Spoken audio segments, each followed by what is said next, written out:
Good morning, Mr. Marambio. Welcome to the Blue Moon's Fresh Fruit series, where fruit is not only commerce, it is culture, diplomacy, and a vision for tomorrow.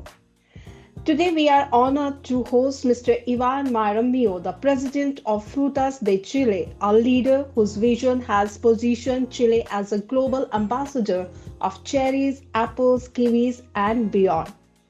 Mr. Marambio, it is a privilege to welcome you. Your leadership has not only advanced Chile's horticulture excellence but has also elevated fruit as a symbol of trust and hospitality worldwide. Because I Okay, believe every fruit carries a story and every story carries a bridge. thank you very much for the welcoming. Mr. Marambi, I would like to begin with Chile's global fruit identity. As Chile has emerged as the world's leading exporter of fresh cherries, accounting for over 50% of global cherry exports, what foundational strategies, whether in technology, supply chain, logistics, or market development, have enabled Chile to achieve and sustain this leadership? I will say that we are focused on three things, on the three cornerstones. The first one is the product itself, with a an excellent quality. That is the most important thing of everything, because it is the experience of consumption that creates value. Secondly, we have our logistics. Uh, in that regard, maybe the best or the most important example is about the way that we shorten the transit time. In the past, we were taking more than 30 days in order to get to Asia by sea. But nowadays, with the commonly known Cherry Express, Yeah. the transit time is no more than 22 days. So But that it is a very hasn't, important. I'm sorry, Mr. Marambio, but this Cherry Express hasn't started for India as yet. It's for China only, if I'm not wrong. Yeah, that is correct so far.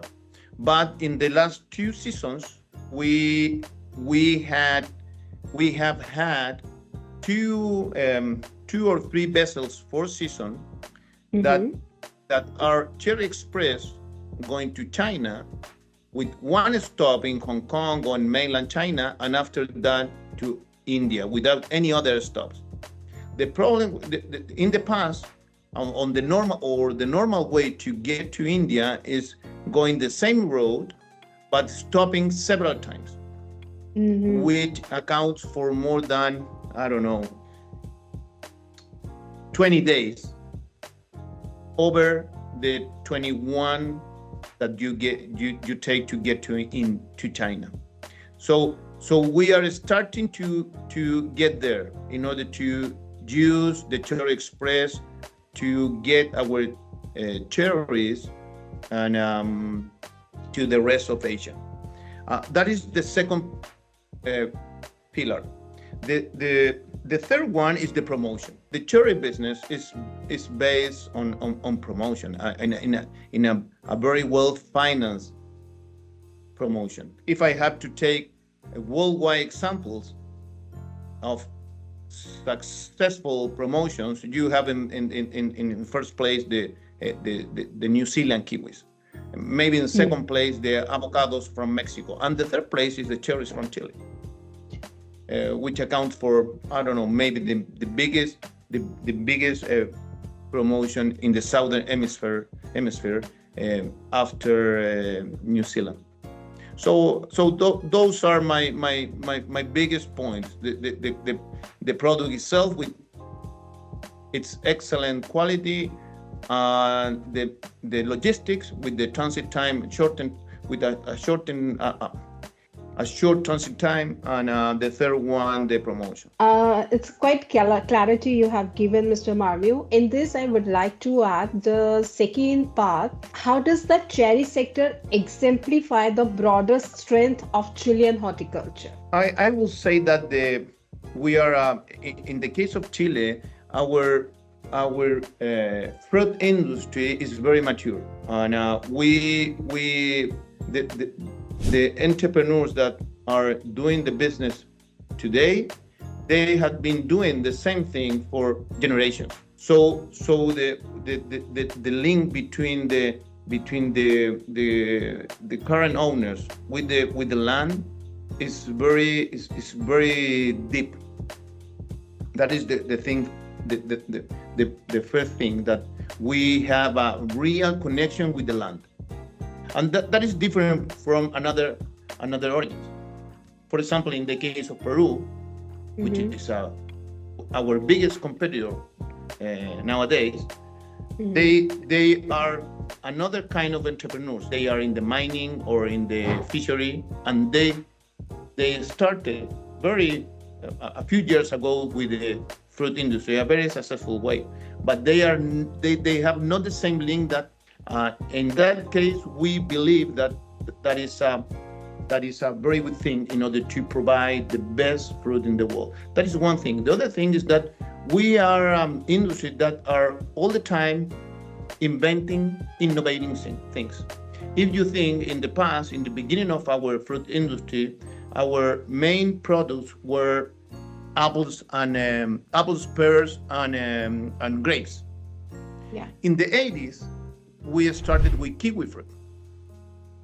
In the 90s, with blueberries, and in the 2000s, with the cherries. So we are talking about cherries, so most of the time, but in fact, this is a new fruit for us. If you think in when the success of the cherry started, you need to go just 5 or 6 years ago, no more than that.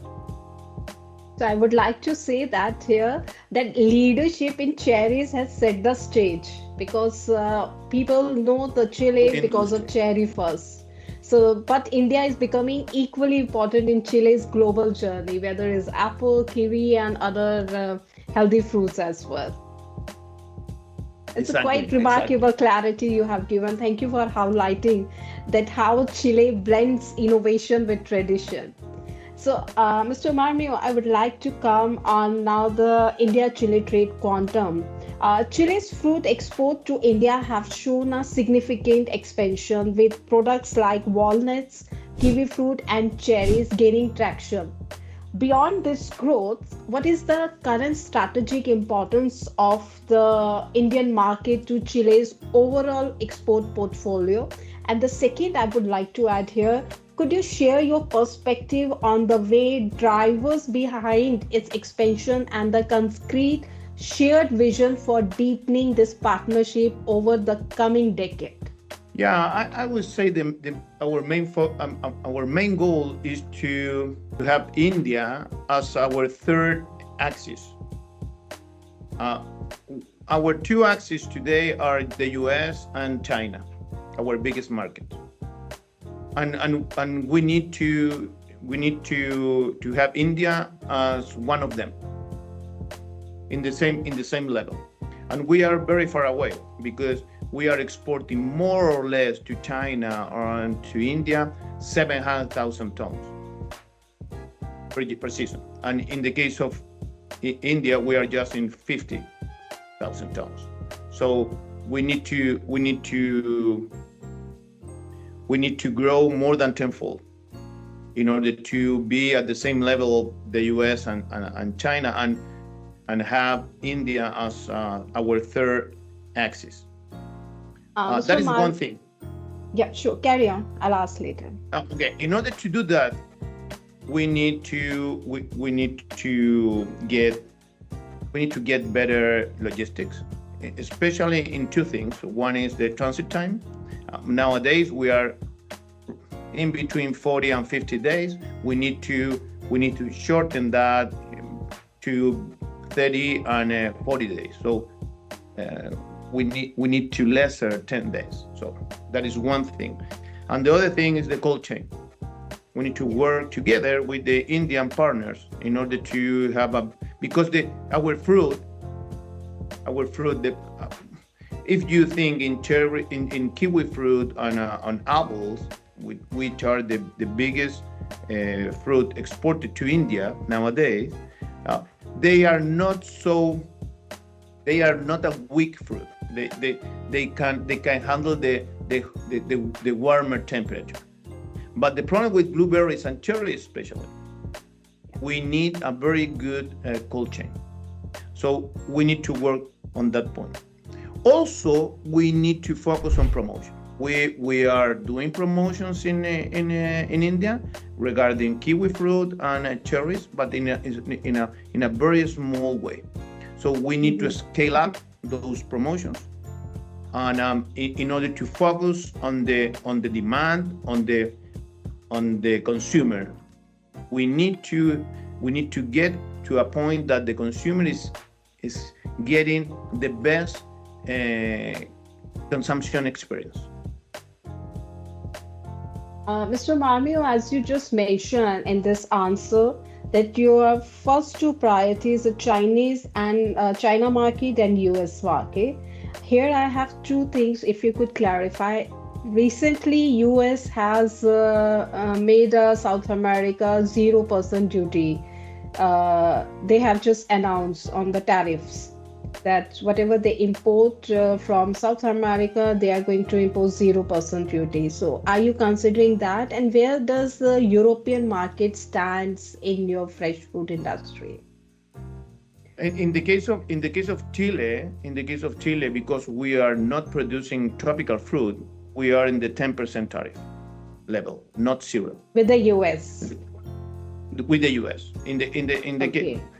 This new executive order launched by the Mr. Trump was targeted on tropical fruit, specifically with bananas and pineapples, mangoes, and Okay. also in Okay. some kind of in the middle of, you can say that they are not tropical fruit, but they are maybe one step lower. So that those are kiwi fruit and avocados. They are also with zero tariff, and oranges. But in the main volume of our fruit, meaning citrus, meaning cherries, apples, grapes, blueberries, are targeted with 10% tariff. So you never know what is going to happen in the future, but so far the 10% tariff that they are applying over our fruit in the last 8 months, they have not hit us in a big way. So nowadays we are able to keep the same stable level of volume to the US market. You never know what is going to happen in the future, but That's so true. far the 10% has not have a big impact. And what about the European market? Does Chilean market export to European markets? If yes, Yes, then what percentage? yeah. In terms of our portfolio, we are a very diversified industry, having 30 more or less in big numbers, 30% to Asia, 30% to North America, 20% to Europe, and 20% to Latin America. That is the way that we that our basket is. It's really inspiring to see that your emphasis on India as a strategic partner and the percentage strategic partner in terms of the way you and your team going to work on logistic part to have more fresh produce from Chile to India. It shows really foresight and mutual respect. So Yeah. now we move to the other fresh produce. Chile is globally recognized for its cherries, but fruits like apples and kiwis have also gained strong traction in markets like India and the Middle East. How do you see the role of these fruits evolving in Chile's export strategy to Asia? I would like to add here, just now you have mentioned that apple, kiwi have started much before than cherry. Cherry is a new fruit. So, would you like to add something here?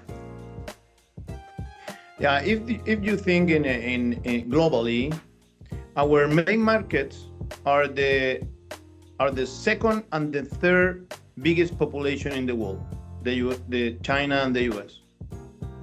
So we need to grow in the first and fourth.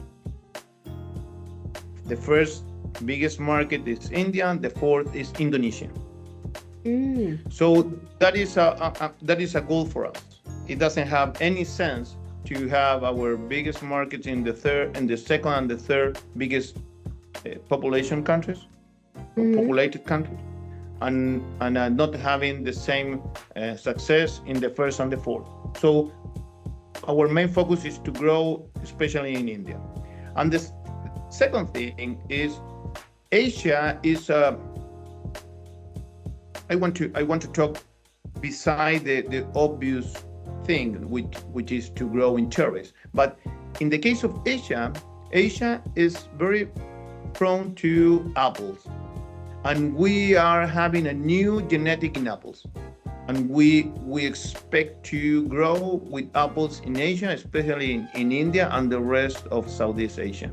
Marambio, diversification is essential, but so is overcoming barriers. So let's look at the hurdles in the Chile-India corridor, what we were talking in the beginning, to unlock the potential of the Chile-India fruit trade. What are the foremost operational barriers, be they high tariffs, logistical complexities, or sort of certificates kind of requirement that need to be addressed? Or what collaborative solutions, particularly in terms of government to government agreements and private sector initiative, are being pursued to overcome these hurdles? Yeah, I would say that we have three barriers, being one of them a tariff barrier and the other non-tariff barriers. The first one is the tariff itself. If you think in our most popular fruit in India are apples, and apples have a 50% tariff, which is a lot. In the case of the second most popular fruit, Chilean fruit in India is kiwifruit with a 33% tariff. So we need to go ahead with that kind of problems in order to reduce the tariff. That is one thing. The other thing is it is about logistics. It is our second barrier. It is a non-tariff barrier, and it is about the transit time too long and the cold chain. We need to improve the cold chain in India. And the third one is a little bit more technical. It is about the phytosanitary rules. In the case of the wool, in terms of chemical products application on the fruit, they are regulated by a rule called the codex. The rules that the codex set up are scientifically based.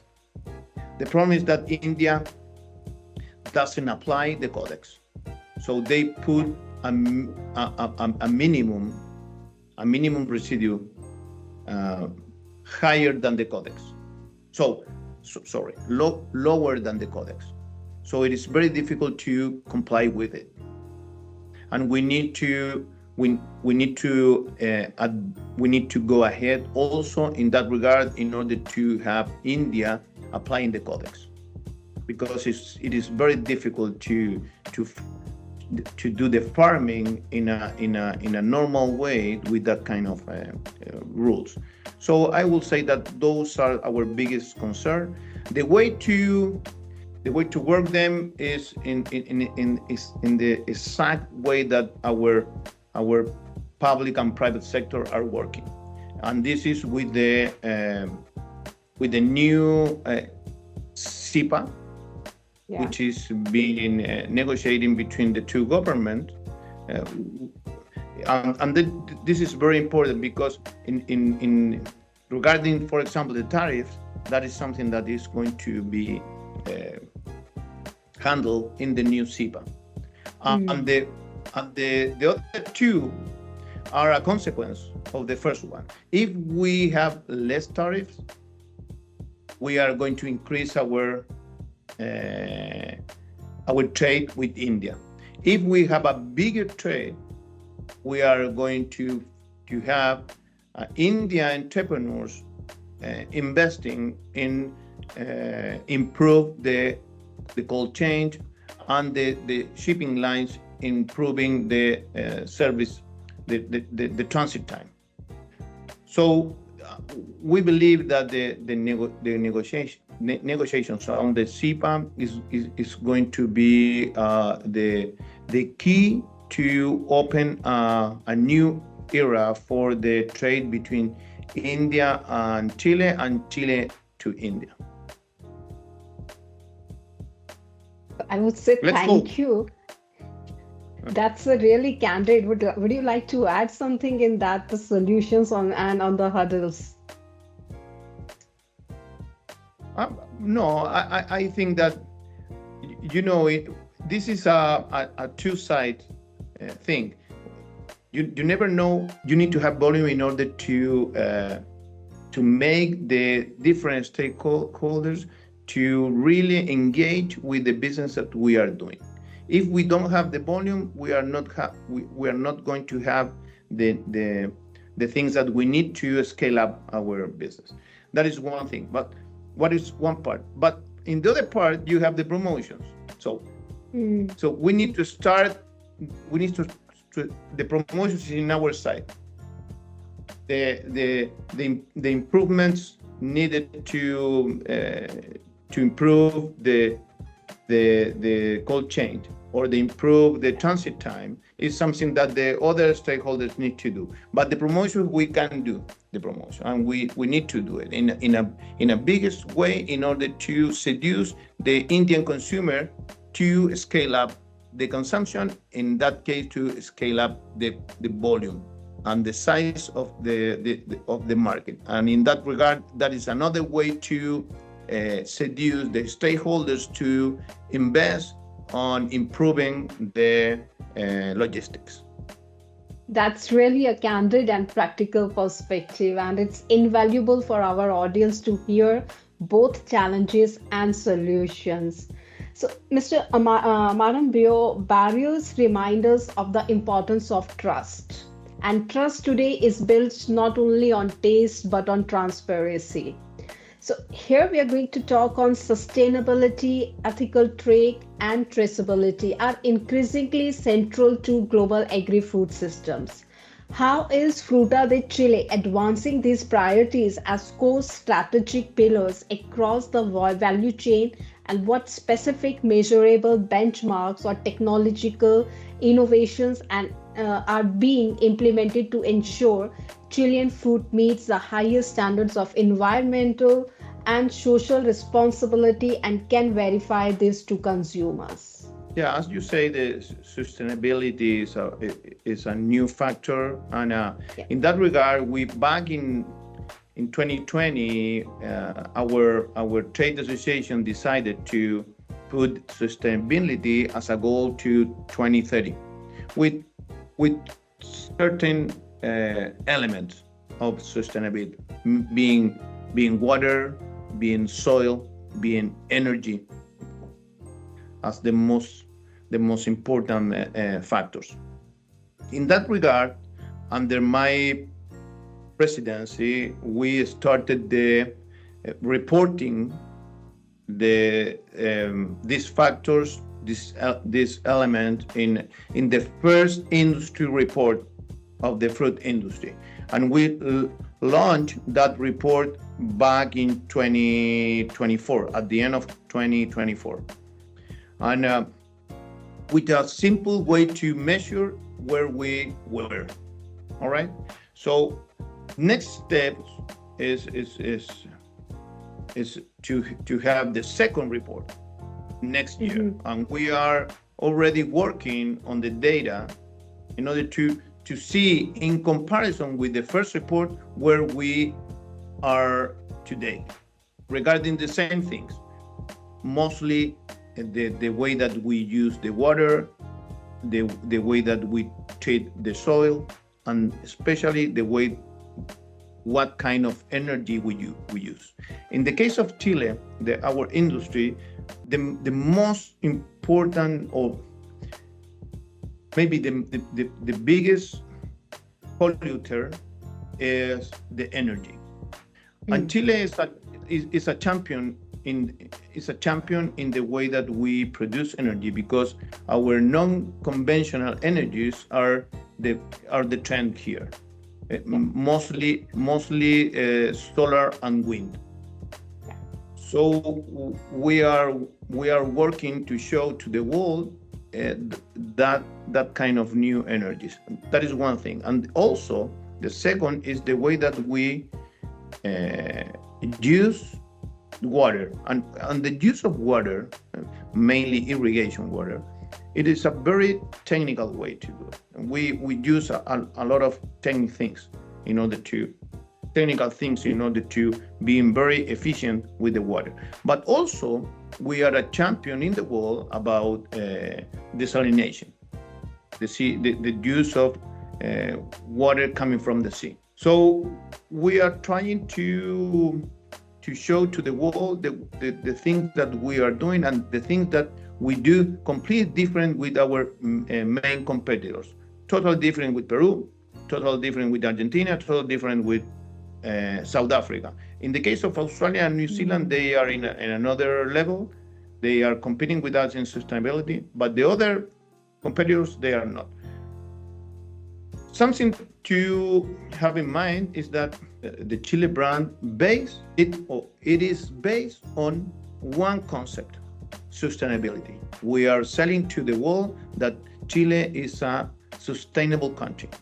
And in that regard, the fruit industry is helping to show to the world the same concept, that our fruit is based on sustainability. So, Mr. Marambio, this is I think it's going to be my headline on Chilean brand sustainability. And yes, trust builds relationships, and relationships also carry diplomacy. And from here, I can make out that what you just spoken about, the energy and how Chilean brand is coming out on the base of sustainability, it shows the Chile's commitment to responsibility and consumer trust. So, as I was mentioning, that trust built relationship, and relationships also carry diplomacy. Fruit itself can be a cultural bridge. So, fruit has a long served as a symbol of hospitality, celebration, and cross-cultural exchange. In your view, how can Chilean fruit serve as a more deliberate tool of food diplomacy, fostering deeper cultural connections and mutual understanding between Chile and its global partners beyond more symbolism? You know that it is very important to understand that the best way to do diplomacy with our food, for example, in general terms, is going beyond the transactional thing. We need to go further than the current state of the trade. We need to find something that get together the two countries. For example, in the case of the cherries, and not just in China, but cherries are related with the Lunar New Year, because of the red, because the round, and the time of the year that we are harvesting the cherries. So that is a very good example because you create a bond between the consumer and a product. In this case, the cherries. We need to do the same, for example, in a new market like India.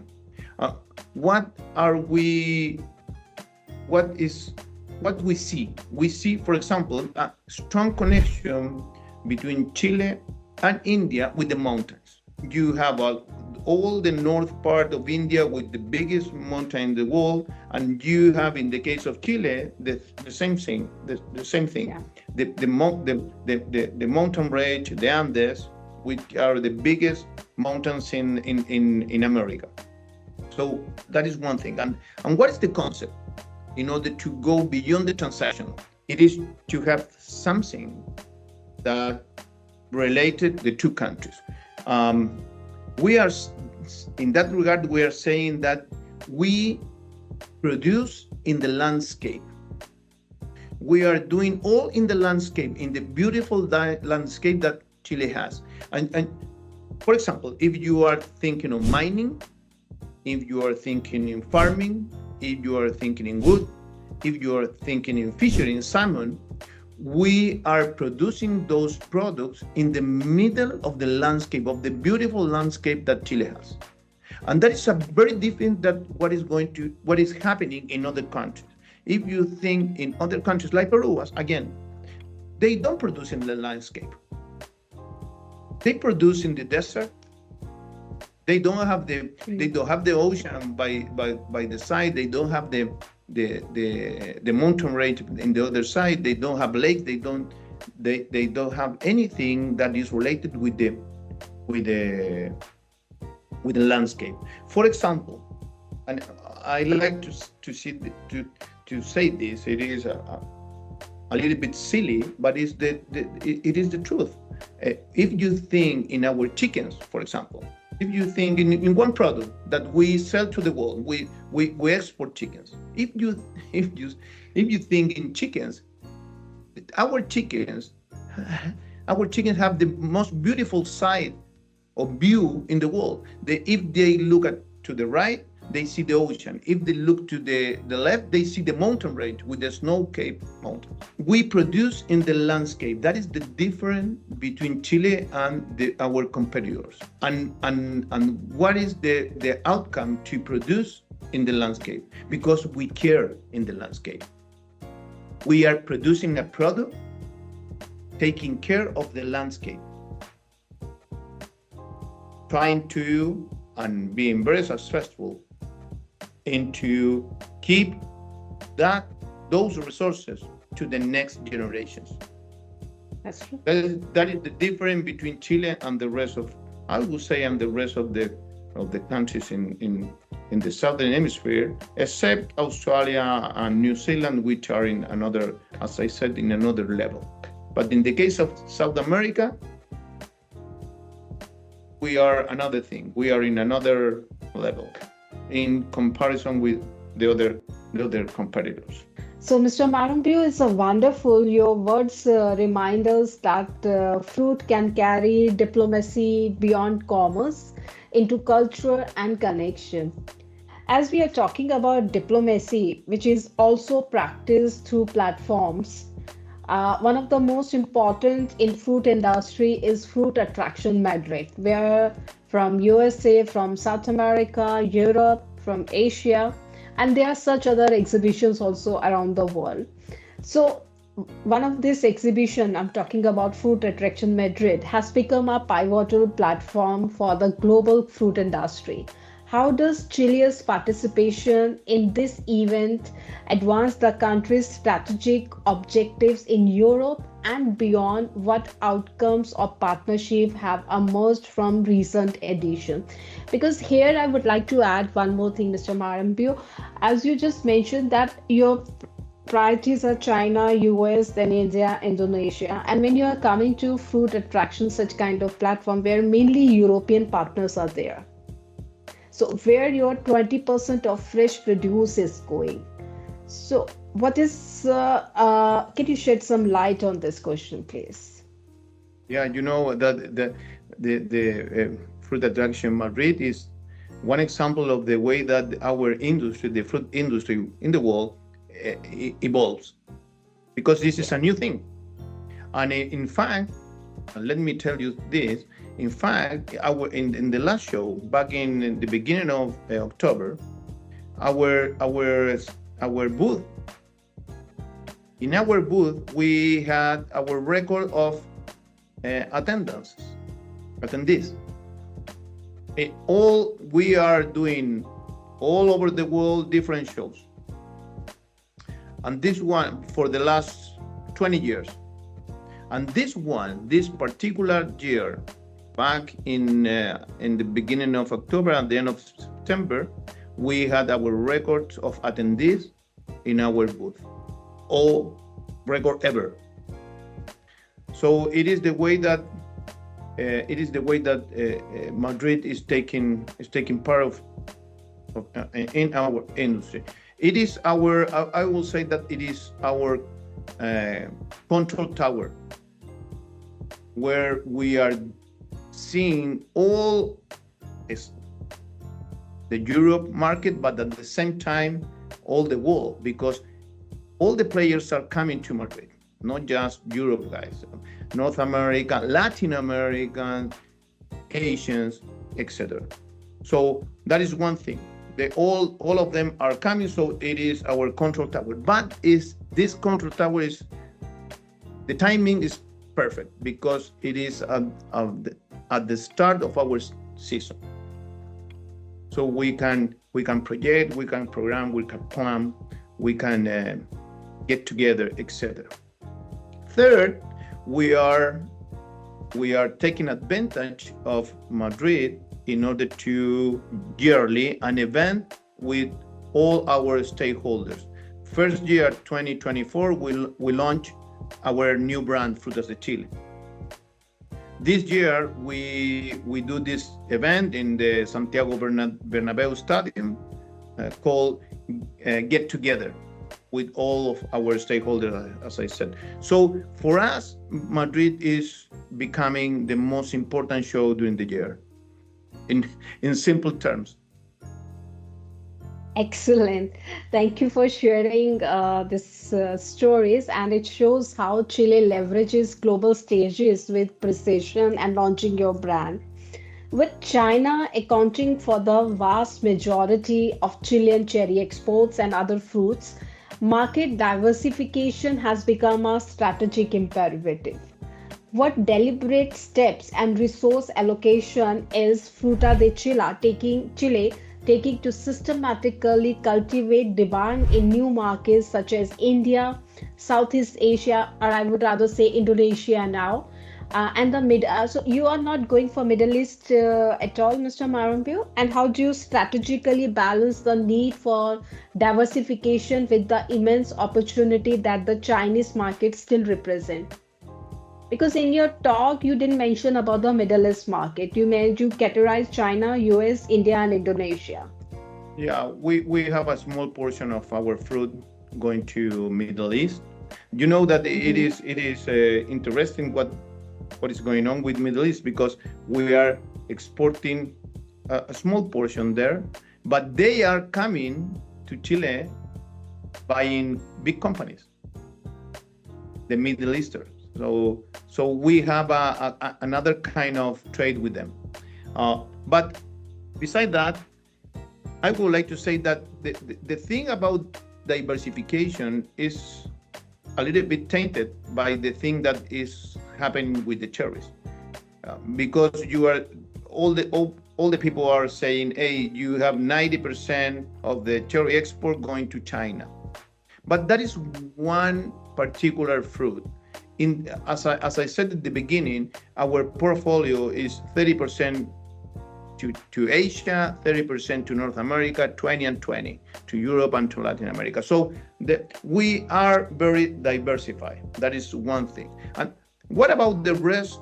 The rest of the world are on the Asia markets and the regional of deepening China, and we are working both. We are working very hard in order to penetrate China we are going to, we call it the regional China. And also we are working very hard to go further in Asia, to India and to Southeast Asia. And the way that we are doing that is promotions. In the case of the regional China, we are investing in promotions in more than 24 cities in the regional China, in the interior of China. And in the case of the rest of Asia, we are doing promotions in India, as I said, in Korea, in Japan, in Thailand, in Vietnam, and starting to doing things in Indonesia. And we hope to start in the coming years in the Philippines. We are going to have a new free trade agreement with them, the CEPA, a new CEPA with them I hope in the coming weeks. So we are working. Thank you. We are working very hard on those things. As I said, in the regional China with more than 24 cities, and in several countries in Asia to grow our market there. Mr. Marambio, it's really a strong insight you have just shared, and your balance between China's opportunity and diversification shows really a strategic maturity. Congratulations on this. And when we are talking about a diversification strengthens market, but inclusivity also strengthens community. Let's talk about small producers and women who are working who are there playing a vital role in Chile's fruit industry. How is Frutas de Chile especially supporting these stakeholders through targeted programs to ensure inclusive growth, equitable opportunities, and the continued vitality of rural communities? Could you provide an example of a successful initiative and this measurable impact? Yeah, I will like to separate the two concepts. One is the small and medium-sized companies, and the other are women. In the case of our industry, the fruit industry in Chile, is based on small and medium-sized companies. If I have to think in for example, if I have to think in growers, in farmers, our average of farms, or size farm, the sizing of the farms in an average way to measure, it is no more than 20 hectares per farmer. So they are a small piece of land. That is one thing. And the other thing, if we think in exporters, not growers, exporters, or grower exporters, we have more than 800. If you think just, I know that sometimes it's a little bit, it is a little bit stressful to talk about competitors, but it is a very good way to measure us. If you think in New Zealand, and you think in the kiwi industry, how many players do you have in kiwifruit in New Zealand? Just one, Sespri. In the case of Chile, we have 800. 800 is completely. How many exporters do you have of fruit in Peru? No more than 30. Yeah. In the case of Chile, we are plenty, because as I said in the beginning, our bond with the land is completely different. It is very deep. So our base is on small and medium-sized companies. We are working with them in all of the things. If you think in one example of the way that we work with the small and medium-sized company is the shows. If you think in the way that, for example, have you been in our booth in a show? If Every you time see the I visit there. If you see the layout of our Yes. our booth is just with tables in order to do businesses there, to Yeah. get together with the stakeholders. This Yeah. is that layout is thought in our small and medium sized companies, because the biggest Mm. player, they have their own offices or their own suites in the hotels, but the small and the medium, they are all doing businesses there. So that is, we are focused on them. We're focused on them. And the other thing is about women. Half of the industry in Chile, the fruit industry in Chile, is made by women at the farming level, at the packing houses level. So we have a lot of training to them, and in fact we have an annual award to the women of our industry, which is called Wakolda. Wakolda is an old name for an old Indian uh, character in our history, in the Chilean Can history. you spell Wakolda. out this for me, please? Can you spell out Yes, this it for is. me? It is G Yeah. G U GUACOLDA. Wakolda. GUACOLDA. So every year we are giving this award to the most relevant women in our industry, and the award, more or less 10 per year.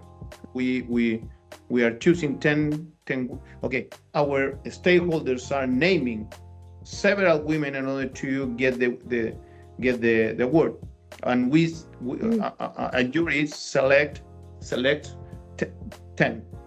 and Okay. this is an annual event with the president of Chile going to give the award. So it is very important. We care a lot about our women. In our trade association, we are more than 70 people here in our office, and more than 60% are women, Mm. and not just in operational levels as a managers.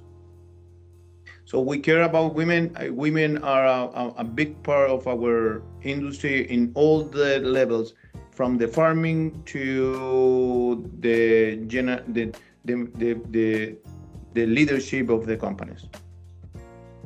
Thank you, Mr. Marambio. Your example of this, especially this award, shows the inclusivity highlights the human side of trade, which is often overlooked. So, and this inclusivity anchors the present, but vision defines the future. Let's close with your outlook for the next decade. Looking ahead, what is your vision for the next decade of Chile's fruit trade with Asia and India? What are the top two or three concrete goals and which corresponding strategic priorities, innovation, or partnership will be most critical to achieving them to ensure mutual benefit for all stakeholders? I will say that our biggest goals are, first of all, is to have the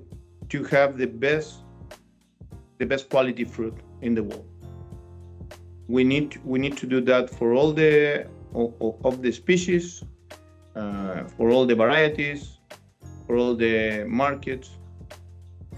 That is our. We need to stand out in order to compete in this world with the best quality. That is one thing. The other thing is that we need this third axis, India. India, Mhm. India should be a part of our three biggest markets in the coming future, and we are working on that. And third, we need to this is a very particular thing in order to grow in Chile. We need to irrigate the desert. Oh, In the same way that Peru did, in a very successful way. We need more infrastructure in water. We need to take our desalination to another level with the agriculture industry participating on it. And we need to put all of this together, the quality, the new markets like India, and the use of the water in one concept. And that concept is sustainability under the Chile brand. That is the way that I see the next decade, with the consumer seeing that difference in the origin. So, you know that the one thing that I'm very proud is about the Chilean wine, because when the consumer is buying a Chilean bottle of wine, he or she is taking the country to their table.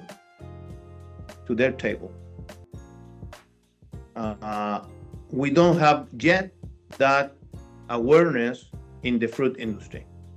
The consumer is not buying a country, but we need to go there, and that is our goal, and that is the main thing that we are thinking about the future. I would say remarkable, splendid. So your vision leaves us with hope and inspiration for the future of Chile, Asia, India trade. Yes, as you mentioned, for the wines, Chilean wine, for the walnuts also, it's come as a Chilean walnut. Yes, we have to work hard to get Chilean cherry, Chilean apple on the table. Exactly. And the connection which we were talking, in India, we have Diwali celebration where we exchange gifts. Here now the trend has started to give sweets or not some healthy fruit like pistachios are there. This dry fruits which comes from Chile, it get flood the market during that time from August onwards. So people start. So yes, wish you all the best for this. So to next time when we say, okay, have you tried the Chilean apple on the table? So looking forward to that. Mr. Marambio, before we end, I have let's do a quick rapid fire. Short answer, spontaneous and fun. Are you ready for that? I am. Okay. One fruit that best represents Chile's spirit. Cherries. Wonderful choice. That fruit truly symbolizes Chile's spirit. India in one word from a trade perspective. Huge market. Powerful word. Thank you. Your favorite Chilean fruit to gift a guest. A mix of different fruits. Beautiful. One country in Asia you see as the next big growth story. India. Excellent foresight. That's a market to watch. Last, if fruit were diplomacy, what would cherries symbolize? Friendship. Wow, it's quite poetic and close to everybody's heart. So, Mr. Marambio, thank you very much for sharing these insights with us today. And this we are carrying in the special edition of Fruit Attraction of the Blue Moon. And this conversation has been both strategic and ceremonial, reminding us that fruit is not only commerce, but culture, diplomacy, and a vision for sustainable growth. From cherries to apple, from India to Asia, Chile continues to shape the future of global. Friends, this has been the Blue Moon's Fresh Fruit series. I'm Julia Gangwani, and we look forward to continuing these dialogues that connect nations through the language of fruit. Thank you, Mr. Marambio, for your valuable time to us. Thank you, Julia.